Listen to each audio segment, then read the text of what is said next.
La entrevista a la carta, en diálogo directo con los protagonistas de los hechos. Está con nosotros Jimena Serpentegui. Ella es directora del Instituto de Economía Popular y Solidaria. ¿Cómo está? Muy buenas tardes. Gracias por acompañarnos, Jimena. Gisela, qué gusto. ¿Cómo está? Muy buenas tardes. Jimena, cuénteme, ¿cuáles son las zonas más afectadas dentro de la pérdida económica en las economías populares y solidarias?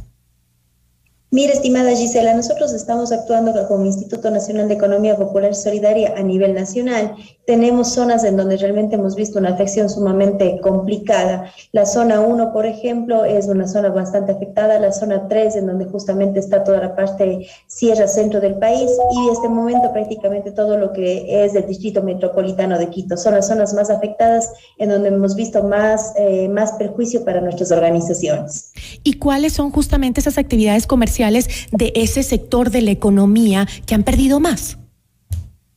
Mire, según datos que nosotros hemos logrado recabar en estos días, tenemos que hay alrededor de unos $100,000 diarios de pérdidas en productos que no se han podido comercializar desde el sector de la limpieza, que es uno de los sectores más fuertes que nosotros manejamos, el sector agrícola y el sector de la confección. Y también, obviamente, con el sector lechero, es un sector también que hemos tenido, tenemos datos en donde tiene una producción rezagada de leche de alrededor de 15,000 litros diarios y una pérdida diaria de como de $7,000. Todo esto a la larga nos está perjudicando a nuestras organizaciones que no pueden vender sus productos en distintos lados justamente por el paro. En este perjuicio que usted acaba de mencionar, los productos lácteos, creo que Tungurahua es una de las zonas más afectadas, ¿verdad? Así es, tenemos la zona de Tungurahua, tenemos Chimborazo, tenemos la zona 1, como le comenté, en la parte de Imbabura, y también toda la parte de acá de Pichincha y del distrito metropolitano de Quito. Otro sector que se ha visto también afectado por el paro nacional, precisamente en su economía popular y solidaria, es la Amazonía. Allí se han emprendido, incluso por su institución a la que usted dirige, varios proyectos que hoy están completamente paralizados. Mire, nosotros hemos generado con el gobierno de Guillermo Lasso una serie de proyectos en beneficio justamente del sector amazónico y con la Secretaría de Pueblos y Nacionalidades Indígenas, en donde conseguimos a través del Banco Mundial un recurso de alrededor de $40 millones justamente para implementar proyectos en donde se dé todo un tema de infraestructura para nuestras organizaciones. Es decir, si una organización necesita un centro de acopio para poder ahí colocar sus productos, nosotros les damos toda la infraestructura, les apoyamos con toda la maquinaria que necesitan, el asesoramiento técnico para que puedan implementar estas maquinarias y el asesoramiento comercial justamente para que puedan vender de mejor manera. Lastimosamente, por toda esta circunstancia del paro, sí nos hemos visto afectados, todavía no logramos firmar el convenio, hemos hecho las conversaciones debidas con Banco Mundial para que justamente no se caiga y estamos a expensas justamente de que ya se levante todo ese tema del paro. Sin embargo, Banco Mundial nos ha dado ya su ofrecimiento que el proyecto continúa, estamos esperando simplemente ya la firma del convenio, que lo haremos ya en los próximos días, y en base a eso, obviamente, quienes van a salir beneficiosos de este proyecto son justamente el sector indígena, el sector afroecuatoriano y el sector montubio de nuestro país. Había leído también que había un sector que había sido afectado con este paro y del que no se ha hablado mucho en la prensa, es el sector del reciclaje. Hay cientos de familias, incluso en su mayoría familias del sector rural y del sector indígena, que viven del reciclaje, y esta actividad se ha visto muy golpeada también. ¿Por qué? Mire, lastimosamente con la falta de recorridos del tema de la basura, ya las personas que se dedican al reciclaje no pueden no pueden generar sus recursos, ¿no? Ellos reciclan plástico, reciclan diferente tipo de elementos que se generan de la basura. Y es por esta razón que obviamente el paro les ha perjudicado sumamente, porque ellos viven del día a día.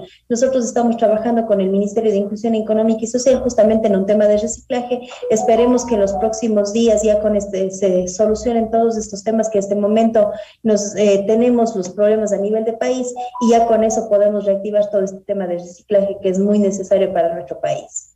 Una de los mayores reclamos que hacía el sector indígena, decían, de nuestra tierra, de nuestro sector, del sector rural, del sector campesino, es donde sale la comida que comen ustedes en las ciudades, nos decían en la calle, en las manifestaciones. Justamente esos sectores agrícolas y agropecuarios han sido muy afectados y muy golpeados por el mismo paro indígena.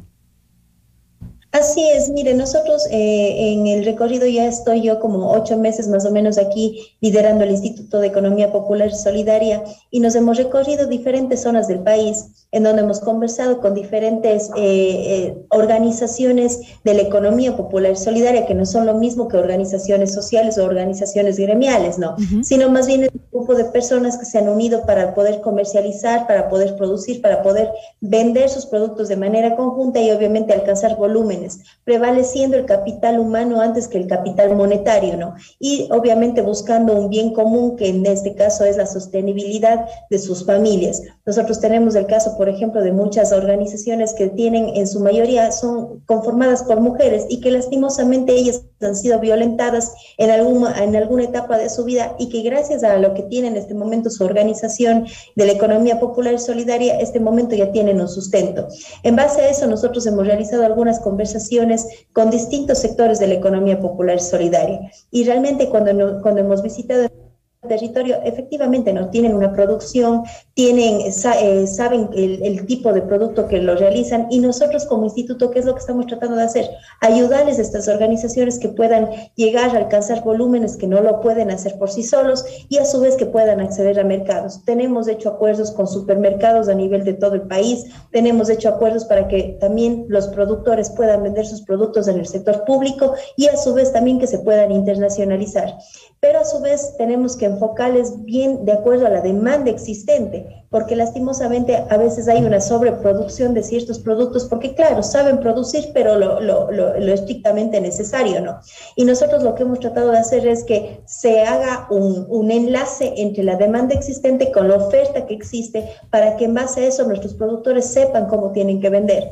Por ejemplo, le comento que nosotros hicimos el acercamiento con una fábrica que necesita alrededor de 1.200 toneladas de productos agrícolas y no tenemos en nuestro país quien quiera producir estos productos para esta gran empresa.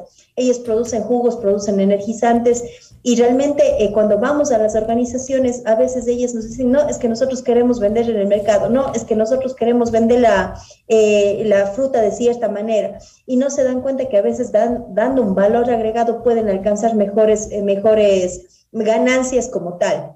Es por esa razón que nosotros como instituto estamos buscando justamente la reactivación productiva de estas organizaciones y enganchándoles ya sea a grandes cadenas comerciales o a su vez también generándoles una marca propia para que puedan vender los productos. Efectivamente, todo esto se ha visto afectado justamente por la situación que hoy en día estamos viviendo, ¿no? Con el paro.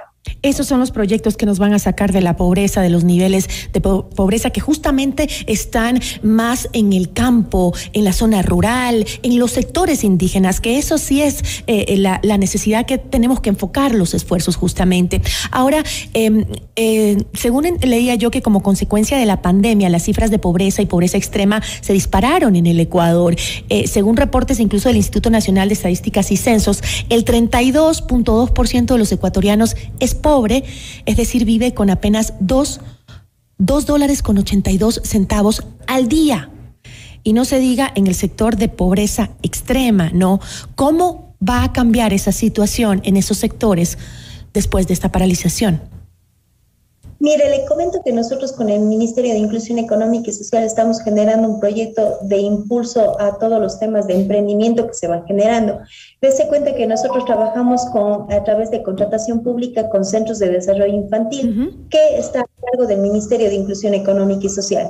Tenemos casos de éxito a nivel de todo nuestro país, en donde, por ejemplo, muchas de las personas que dan el servicio de alimentación para estos centros de desarrollo infantil son gente que han sido de pobreza y pobreza extrema, y les hemos apoyado a que puedan montar su taller de alimentos en donde puedan generar su cocinita y donde puedan ellos ser los que provean de todo el servicio de alimentación. Esto es un proyecto sumamente interesante y le comento, por ejemplo, en la zona 8 hemos generado ya alrededor de $4 millones en contratos con los centros de desarrollo infantil del Ministerio de Inclusión Económica y Social, con organizaciones que justamente pertenecen al sector y que eran de pobreza extrema y que este momento, gracias a este contrato de trabajo que lo tienen, ya han generado un sustento económico dentro de sus familias. Eso es lo que necesitamos para nuestro país. Enseñarles a que cómo se debe de generar trabajo, cómo se debe de ser productivo, cómo se puede pescar, no darles el pescado servido, sino más bien justamente darles las herramientas como para que este momento puedan ser parte de la economía que necesita tanto nuestro país para salir adelante. Justamente frente a lo que usted está diciendo en este momento, no sé si escuchó las declaraciones de Luis Chango, que es justamente empresario indígena, muy conocido en el país. Él habló en una entrevista en este espacio informativo y decía algo muy interesante, lo que usted decía, ¿no? Los indígenas no queremos que nos regalen las cosas, queremos que nos enseñen a pescar, a desarrollarnos solos. Eso me pareció súper interesante y va por el camino de lo que usted está diciendo, ¿no? ¿Cómo reaccionan las comunidades indígenas cuando uno va con proyectos para ayudarles en su desarrollo y no con dádivas o regalos? ¿Cómo reacciona la comunidad indígena a diferencia de sus líderes? Mire, tenemos organizaciones que son muy agradecidas. Por ejemplo, le comento, en el Azuay tenemos una inversión de alrededor de $600,000 en proyectos productivos a través del proyecto de fortalecimiento de actores rurales de la economía popular solidaria, en donde les hemos entregado, por ejemplo, a una organización alrededor de $200,000. Es una organización que tiene el faenamiento de cuyes y dan todo el cuy faenado a todos los restaurantes de la zona de Cuenca, ¿no? En Cuenca se consumen alrededor de 8,000 cuyes a la semana, para que tenga una idea. Y esta asociación provee de esos cuyes a los restaurantes de Cuenca. Nosotros les ayudamos con este proyecto, les entregamos los $200,000 y ellos adquirieron todo el equipo técnico para faenar al cuy, para que, por ejemplo, el cuy no salga con mucha adrenalina a la carne y eso lo genera dureza dentro de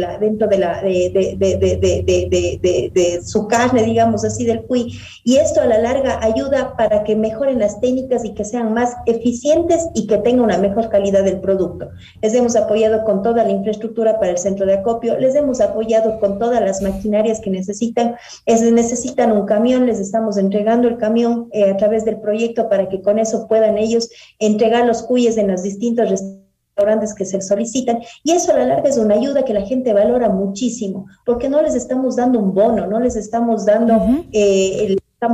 a lo mejor una compensación, les estamos dando trabajo y el trabajo dignifica y a la larga también engrandece, y ellos se dan cuenta que reciben mucho más este momento con los contratos que van generando antes que percibir la ayuda social del Estado.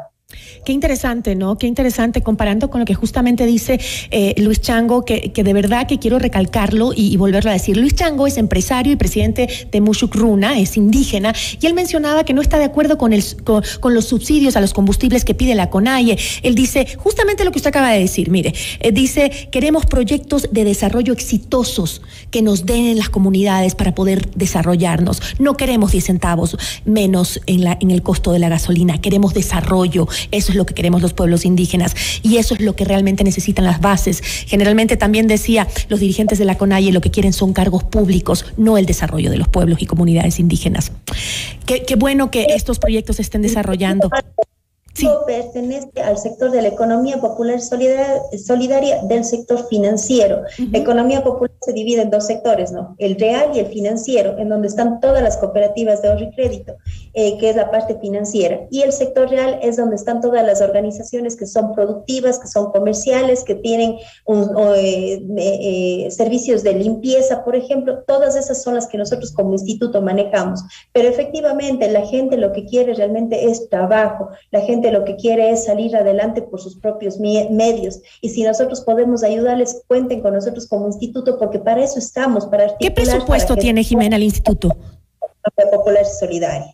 ¿Qué presupuesto tiene al año el Instituto de Economía Popular y Solidaria? Mira, Gisela, nosotros tenemos un presupuesto de alrededor de $3.400.000. Es un instituto sumamente pequeñito. Sin embargo, tenemos actividades que creo que son muy satisfactorias para nosotros porque no nos hemos dedicado a administrar los recursos que el Estado nos está dando, sino más bien nos hemos dedicado a buscar recursos que existen a nivel del extranjero, como por ejemplo esto de Banco Mundial, en donde ya tenemos asegurado $40 millones para trabajar en conjunto con la Secretaría de Pueblos y Nacionalidades Indígenas. Tenemos otros proyectos en donde hemos presentado para nuestras organizaciones de la economía popular y solidaria de alrededor de $600.000 con la GIZ, por ejemplo. Estamos trabajando también con FIDA, con el Fondo Interamericano de Desarrollo Agrícola, para justamente generar fondos no reembolsables a nuestras organizaciones y con esto realmente se vean beneficiados en tener un lugar, una infraestructura, un equipamiento necesario para producir de mejor manera.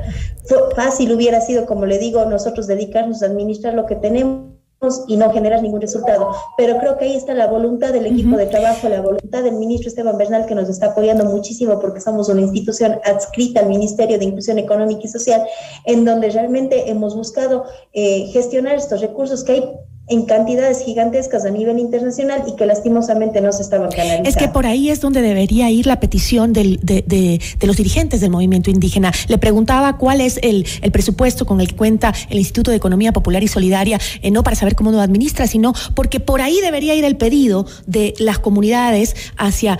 Queremos más desarrollo en nuestras comunidades, pienso yo, queremos, viendo lo que dicen las bases de las comunidades indígenas, queremos desarrollar mejor nuestra tierra, ser más productivos, ser más eficientes y así tener mejores ingresos para nuestra comunidad.